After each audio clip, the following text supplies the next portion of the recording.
Hello guys, അങ്ങനെ കുറച്ച് ദിവസത്തെ ഇടവേളയ്ക്ക് ശേഷം നമ്മൾ വീണ്ടും പാർക്കിലേക്ക് എത്തിക്കൊണ്ടില്ല. അപ്പോഴാണ് നമ്മളെ പാർക്കിൽ ഒരാൾ വന്ന് പറയുന്നത് അർജൻറ്റായിട്ട് ഒരു ആംബുലൻസ് വരുന്നുണ്ട്, അതിൻ്റെ വയർ റെഡിയാക്കി കൊടുക്കണം എന്നല്ലേ. അങ്ങനെ നമ്മളെല്ലാവരും ഇവിടെ കണ്ട് ഇറങ്ങി നിന്നിട്ടില്ല. നമ്മൾ ഓട്ടോ ഡ്രൈവർമാരും അതേപോലെ നാട്ടുകാരും ഇങ്ങനെ ഓരോ മെസ്സേജ് കിട്ടുമ്പോഴും നമ്മളെല്ലാവരും ഇവിടെ ഒത്തൊരുമയോടെ നിന്ന് റെഡിയാക്കി കൊടുക്കലുണ്ടല്ലേ. ഇതാണ് നമ്മളെ പാർക്കും നമ്മളെ നാടും. അങ്ങനെ നമ്മൾ നേരെ കഞ്ഞി കുടിച്ചാൻ വേണ്ടി പെരേക്ക് വന്നു. അതൊക്കെ കഴിഞ്ഞ് ഇങ്ങനെ ഇരിക്കുമ്പോഴാണ് നമുക്കൊരു ഫോൺ ട്രിപ്പ് കിട്ടുന്നത് ഹൗസിംഗ് കോളനിയിൽ കവിത ഡോക്ടറെ അടുത്ത് കാട്ടില്ലേ. ഇവിടെ വന്നു കഴിഞ്ഞാൽ പിന്നെ 1/4 മണിക്കൂർ കണക്കാണ്, നല്ല പോസ്റ്റ് കിട്ടും. അങ്ങനെ പ്രതീക്ഷിച്ച പോലെ തന്നെ 3/4 മണിക്കൂറോളം നമുക്ക് നല്ല പോസ്റ്റ് ഇട്ടിട്ടില്ലേ. അങ്ങനെ അതൊക്കെ കഴിഞ്ഞ് ഓലയും കൊണ്ടുപോയി വിട്ട് തിരിച്ച് പാർക്കിക്ക് എത്തിയിട്ടില്ല അവസ്ഥ നിങ്ങൾ ഈ കാണുന്നത്.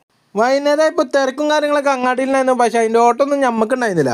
അങ്ങനെ അത് കഴിഞ്ഞ് ഒരു 7 മണിയപ്പോൾ നമ്മൾ ആ സൂപ്പർ സ്റ്റോറിൽ കയറിയിട്ട് നമ്മളെ ക്ഷീണം മാറ്റാൻ ഒരു ബൂസ്റ്റ് മിൽക്ക് അങ്ങോട്ട് കുടിച്ചിട്ടില്ല. എന്താ ഡെക്കറേഷൻ.